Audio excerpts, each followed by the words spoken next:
again, this is Ben Hitchcock Cross talking to you today from Deliberate Indifference, Wisconsin with Dr. Deborah Keither. We are talking to you today about, let's say, a new trick that we've learned, and we want to sort of describe to you. I'm sure you've maybe experienced this before, maybe you've seen this before. Certainly, I think we have, but we want to sort of explain how it works, okay? And I think this is, bureaucrats use this all throughout time and space for the similar reasons, because it works. Does right? work, yes. Same reason that kids ask you 5 times for candy is because it works. Absolutely. It is a traditional, successful tactic. Yeah. Yes. And some of us even call it kicking the can in a way, right? Right. So if you've ever heard that term before, kicking the can is alive and well in today's world, and we see that a lot in the way individuals use words, word choice. And, pretending they might not know what a word means when somebody's trying to express a concern or a complaint. They might not use the magic words. They might not use the magic words. So we have, this came up this last week, and I guess also I want to say thank you for all our viewers. And we were absolutely thrilled with the success and how this channel has turned out over the last week or so. Oh, absolutely. People are needing to hear the information, maybe for confirmation or maybe just for awareness. And we're really grateful that people are taking notice and learning a little bit as they go along. Yeah. One thing that we noticed this last week was that I was in a hearing, and there was a judge who pretended to be unaware of the rules that she was clearly aware of. Is that fair to say? That's very fair to say, yes. That was visibly noticeable, that there were behaviors that this judge was presenting that maybe they didn't realize were noticeable, but the way that judge chose to respond clearly indicated that there was a mechanism in place where they were offering the idea of, I don't know what you're talking about. Right. I don't know what you're talking about. I don't know what you're talking about. So that, we've seen that. I think some of us as parents have used that before. I think you may, understand it like that. And it's purposeful ignorance, I think, is the first step of what that we're trying to describe here is, okay? And so that may be purposeful ignorance about the complaint process. I think we've seen that, for example, in the Calvin Furman deposition. I think that is highlighted there. The same thing, we'll see that time and time again, people will say, I don't have official knowledge of X, Y, or Z, right? Absolutely. Muddying the waters. Right. Yes. So, when we're in a deposition where I have the power to ask questions, then I can follow that up. But if you're an employee, you don't, it's a lot more difficult for you to follow that up. Right, and you might not realize it's going on. Everybody else knows, if we throw out this smoke screen or we change up the language here, we can act like we aren't responsible for following this policy or this law by just changing the language around this scenario, or pretending we don't hear that it's that you're saying that to us. Right. So you might say, I want to make a complaint, and they pretend like they hear concern. Concern, right. And they might say they want to have a conversation about something. Conversation is not formal. So they can fall back on, well, we never discussed formally your complaint. It was just a conversation. Right. It was just us talking, and I had no idea, even though you expressed very clearly that you were challenged with X, Y, and Z. I did not take that supposedly to be a formal complaint from you. Right. Your supervisor threatened you with employment power, but I figured we were just chit-chatting about that. We were just chit-chatting, and even though you had details and you were very, you mentioned specific concerns, I certainly didn't know that I was supposed to be enacting step 1 of this complaint process, or that's what they say. Right. So let's talk about some strategies that employees, and I think I just want to pause here because I think this is clearly an example of something that happens to both employees, to parents, and to citizens at all levels, especially in the school context here. Right? The classic one I think that goes from there is a concern to a complaint. Right? Right. And it doesn't become of record until those magic words are said. Well, So, and even sometimes, even if those magic words, and we'll get into in step two, even if they are said, that sometimes what they pretend to hear is a concern. oh, right. Right. So they downgrade it. Right. So that it's not an actual part of the sequence that they're supposed to be initiating based on what's occurring. And let's keep in mind, there's no difference between a concern or a complaint. That's just it's something that they're making up. Right. Right. It's Right. right. And It's the same thing. If you, as with always, it's part of the challenge here is to understand in your own mind what the words are, what the meaning, what the concepts are, and use those words, use those concepts, use those meanings, not to use the ones that are sort of pushed on you by others to make your reality different from what it could be. And that is a huge thing that I cannot express enough because I've seen this many times over, which is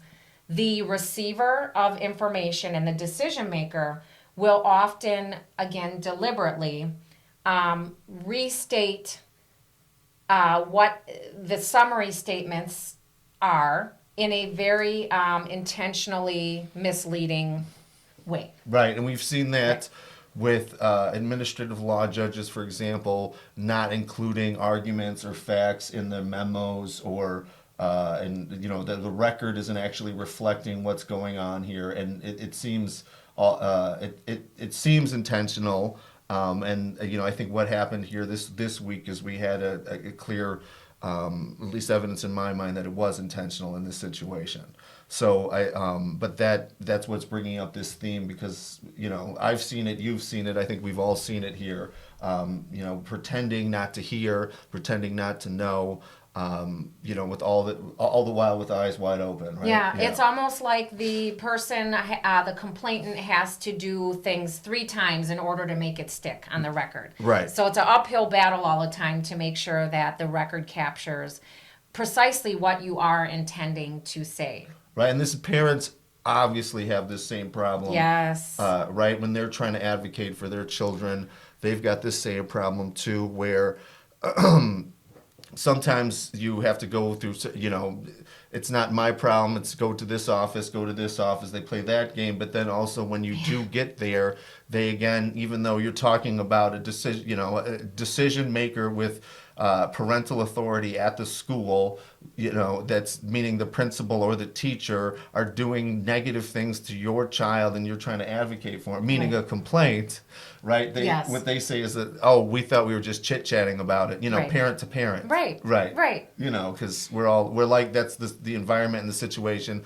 and the context of the conversation was that it was a friendly chit-chat. Right. And so let me hand you off to this person who will then hand you off to another person. And before you know it, you've had to talk to 5 different people. And now, just by the nature of having that many discussions, there's some inconsistency between what everybody on their side is saying. You reported to them because they were all, individual discussions, and the language was maybe different in all of them. And that works to their benefit to convolute what you're trying to move through, complicating the steps, the hoops you have to jump through.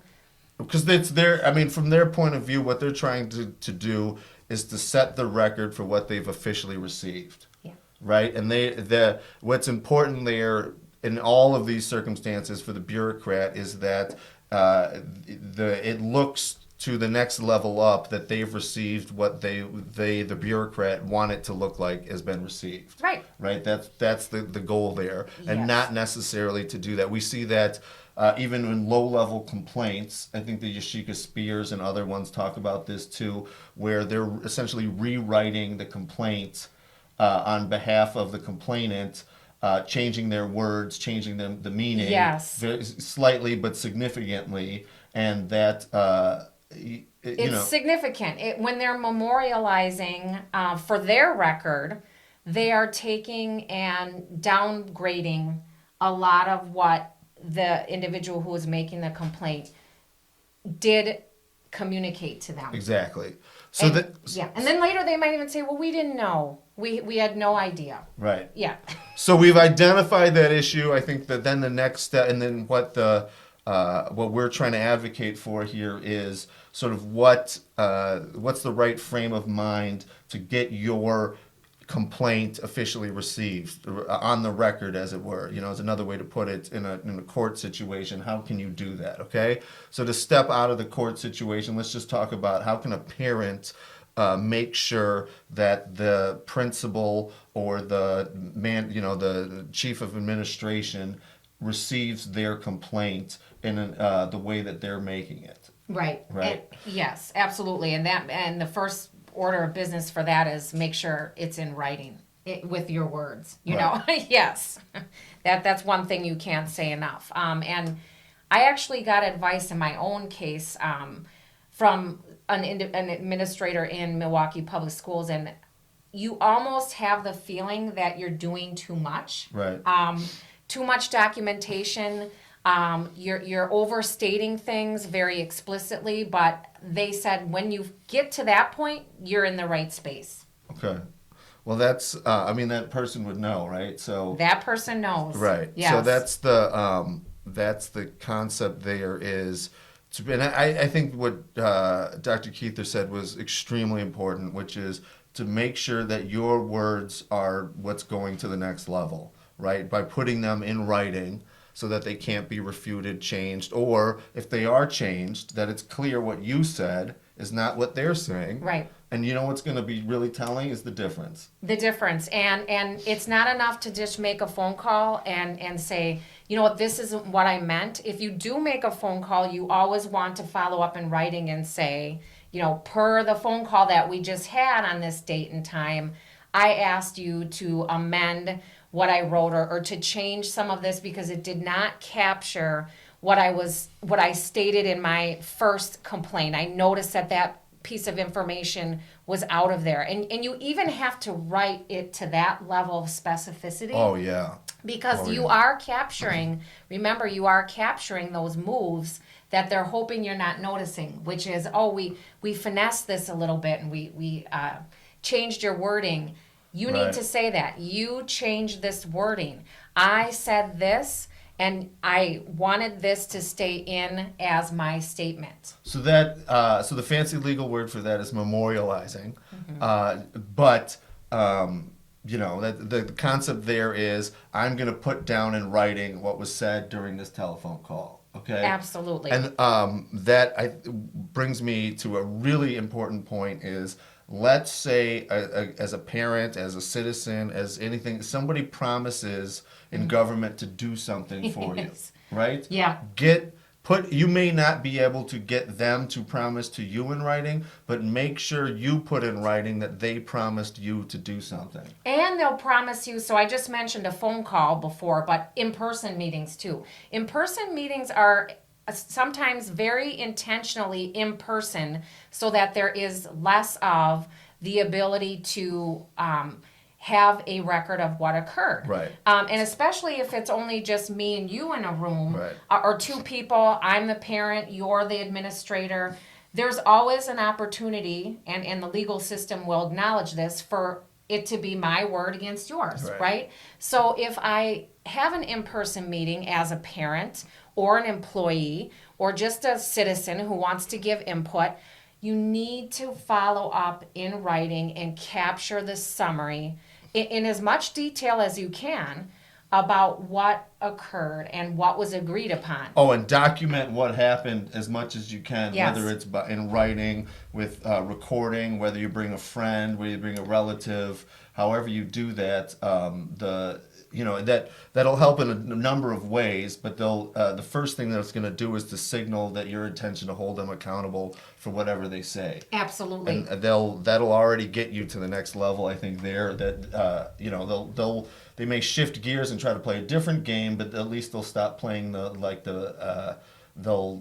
they might start to give you 10%. They might play that game, right? Well, they'll definitely notice, and they might even. I've noticed too that in face-to-face meetings or virtual meetings, when the employee, the parent, the citizen has somebody with them. Oftentimes they call it a representative. Right. They being the decision maker on the other side of the table, will balance it out with, so if there's two of us, then they'll have two of them. Right. Now, if you can throw that off balance, actually tested this one time by bringing three people. Right. Okay. Right? So then there are 3 accounts on this side Right. to your 2 accounts. That is very threatening to the other side. Bring a pastor. Right. Right, Bring yeah. somebody. Right. So that begins to upset the power plays that are typically in motion when you come in as somebody who's appealing to the decision makers. Right. And so they don't like that. And they actually have rules. You know, hey, you can only bring 1 representative.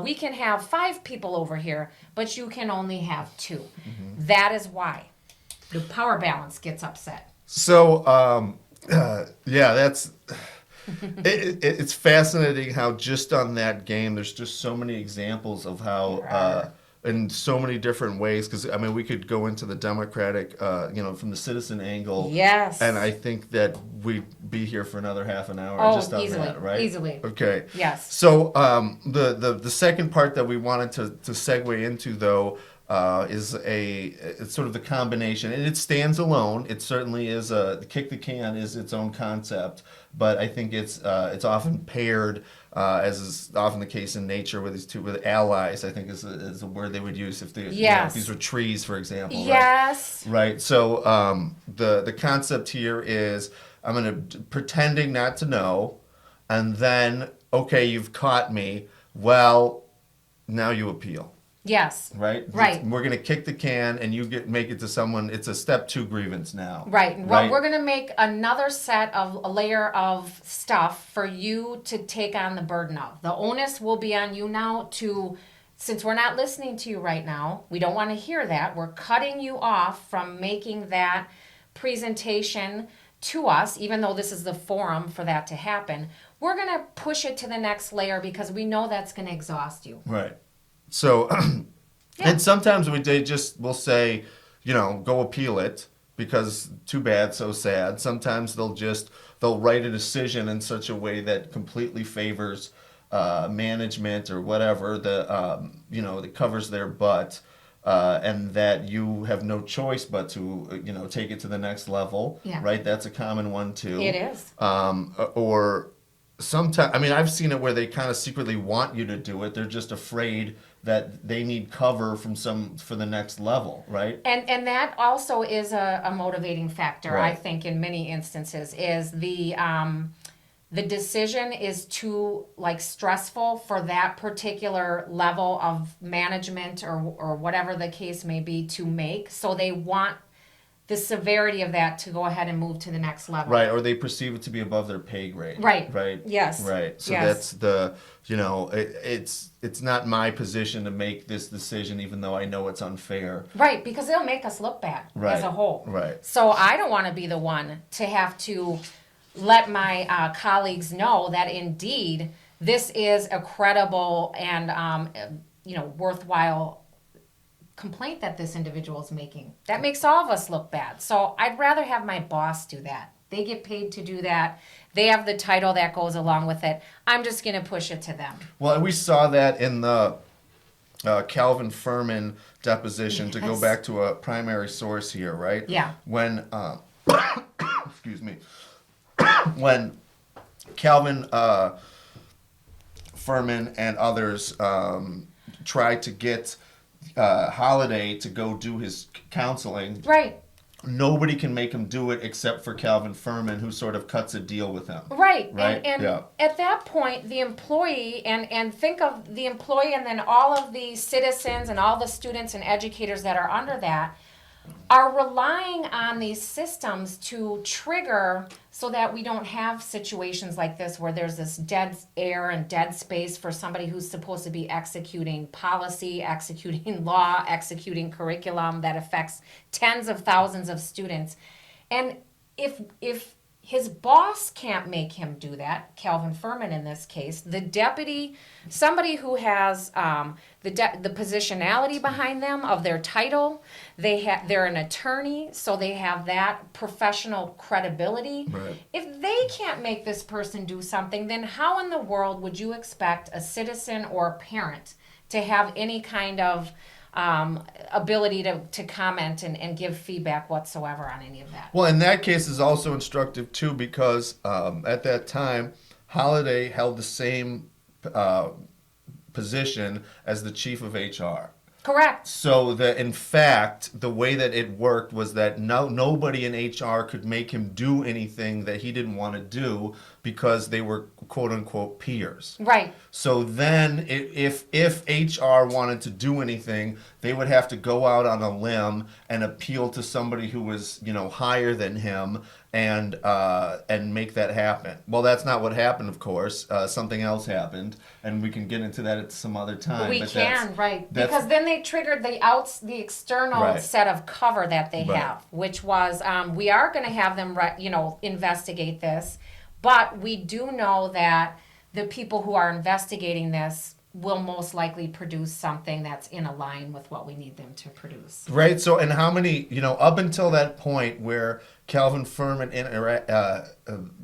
interacts with Holiday, how many examples of kicking the can are there? Yeah. Right. Just in Years. the teachers, right? Yeah. I mean, there are so many formal examples of people going to the board, people going all sorts of places.